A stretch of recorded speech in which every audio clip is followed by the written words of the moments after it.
Hello everyone, Anuj for education में आपका स्वागत है। आज हम कर रहे हैं नीति आयोग से संबंधित वो सभी क्वेश्चन जो कभी ना कभी किसी स्टेट और सेंटर के एग्जाम में पूछे जा चुके हैं। ये टॉपिक बहुत इंपॉर्टेंट हो जाता है क्योंकि यहाँ से एक ना एक क्वेश्चन किसी न किसी एग्जाम में जरूर पूछा जाता है, तो आपके एक नंबर यहाँ से बन सकते हैं। तो चलिए शुरू करते हैं। तो नीति आयोग का गठन हुआ था 1 जनवरी 2015 को। ये आपको याद रखना है, किसके स्थान पर? योजना आयोग के। इसका जो फुल फॉर्म है वो है राष्ट्रीय भारत परिवर्तन संस्था अर्थात NITI Aayog, national institute for transforming India इसको इंग्लिश में हम कहेंगे। नीति आयोग सरकार के थिंक टैंक के रूप में काम करता है, ये आपको याद रखना है। सेवाएं प्रदान करने के साथ साथ उसे निर्देशात्मक एवं नीतिगत गतिशीलता प्रदान करता है, यानी उसे इम्प्लीमेंट करने का काम भी यही करता है नीतियों को। अब यहाँ पर आपको याद रखना है, नीति आयोग का मेन काम है परामर्श यानी सलाह देना, ये आपको याद रखना है। नीति आयोग के उद्देश्य, नीति आयोग के क्या क्या उद्देश्य हैं यहाँ पर आपको सिर्फ याद रखना है। सहयोगपूर्ण संघवाद को बढ़ावा देना, यानी जब राज्य सशक्त होगा तभी तो राष्ट्र का भी निर्माण होगा, तो इसलिए राज्य पर यहाँ फोकस किया जाता है। राज्य के विकास पर मेन फोकस रहता है नीतियों का और नीति आयोग का भी। ग्राम स्तर पर योजनाओं का निर्माण करने हेतु तंत्र विकसित करना एवं इसके उत्तरोत्तर उच्च स्तर पर तक पहुंचना। यहाँ पर ये बहुत इंपॉर्टेंट कॉन्सेप्ट है। जो नीति आयोग है वो अपनी योजनाओं का निर्माण किस प्रकार करती है? बॉटम टू अप, यानी पहले ग्राम स्तर पर करेगी, फिर ब्लॉक, फिर जिला, फिर यहाँ से राज्य और फिर केंद्र की ओर जाएगी। जबकि योजना आयोग क्या करता था? अप टू बॉटम, क्या करता था? सेंटर से गांव की ओर बढ़ता था। तो ये दो कॉन्सेप्ट आपको याद रखने हैं। नीति आयोग का अगला काम है या उद्देश्य कह सकते हैं वो है बीपीएल रेखा का निर्धारण करना। कौन व्यक्ति आर्थिक रूप से वंचित है और कौन नहीं, ये इसका निर्धारण कौन करता है? वो करता है नीति आयोग। अगला है नीतियों तथा कार्यक्रमों का ढांचा तैयार करना। नीति आयोग का काम क्या है? ढांचा तैयार करना किसी भी नीति का। जबकि योजना आयोग का काम था संसाधनों का आवंटन। ठीक है, संसाधनों का आवंटन कौन करता था? योजना आयोग।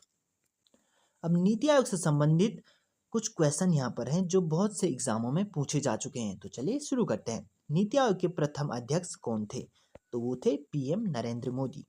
नीति आयोग के प्रथम मुख्य कार्यकारी अधिकारी यानी सीईओ, चीफ एग्जीक्यूटिव ऑफिसर, वो कौन थे? सिंधुश्री खुल्लर। ये आपको याद रखना है। किसी सीईओ का कार्यकाल होता है 2 वर्ष। नीति आयोग के सीईओ का कार्यकाल कितना होगा? 2 वर्ष का, ये भी आपको याद रखना है। अगला है नीति आयोग के प्रथम उपाध्यक्ष कौन थे? अरविंद पनगड़िया, ये भी आप याद रखना है आपको। और आगे है नीति आयोग के गवर्निंग काउंसिल, ये शब्द याद रखना है। में शामिल होते हैं कौन कौन से लोग? शामिल होते हैं तो होते हैं सभी राज्यों के सीएम, मुख्यमंत्री होंगे, और अगर यूटीज है यानी केंद्र शासित प्रदेश है तो वहाँ का लेफ्टिनेंट गवर्नर इसका क्या होगा? मेंबर होगा। नीति आयोग के मुख्यालय, नीति आयोग का जो मुख्यालय है वो है न्यू दिल्ली में यानी नई दिल्ली में।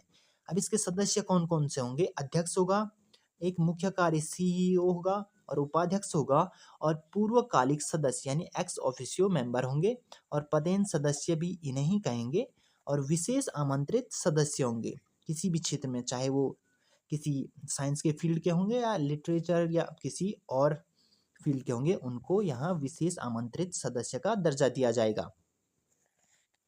आगे है टीम इंडिया हब और नॉलेज इंडिया हब किस संस्था से संबंधित है? तो ये दो हब यानी टीम इंडिया हब और नॉलेज इंडिया हब किससे संबंधित है? नीति आयोग से।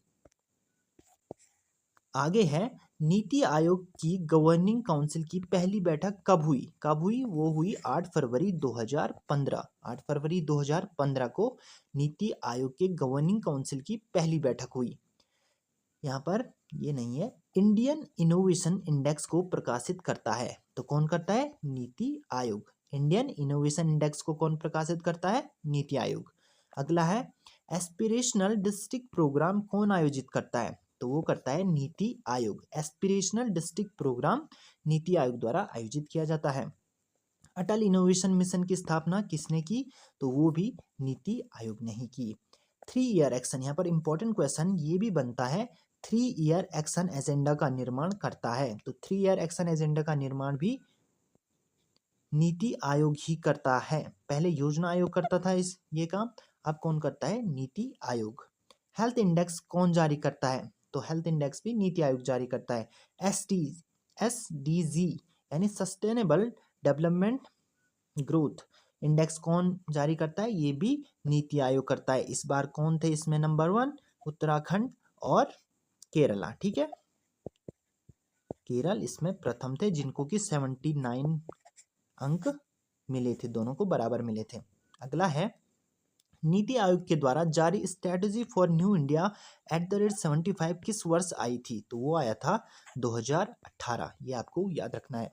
अगला क्वेश्चन है, कंपोजिट वाटर मैनेजमेंट इंडेक्स जारी करता है, तो कौन करता है? नीति आयोग।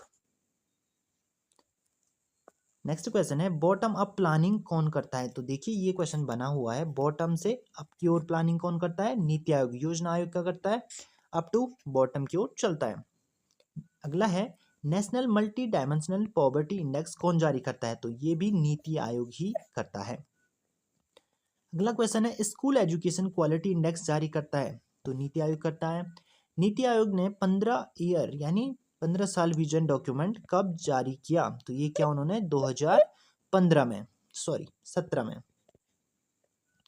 नीति आयोग है, तो नीति आयोग क्या है? एक नॉन कॉन्स्टिट्यूशनल बॉडी है, यानी असंवैधानिक ये क्या है? एक संस्था है।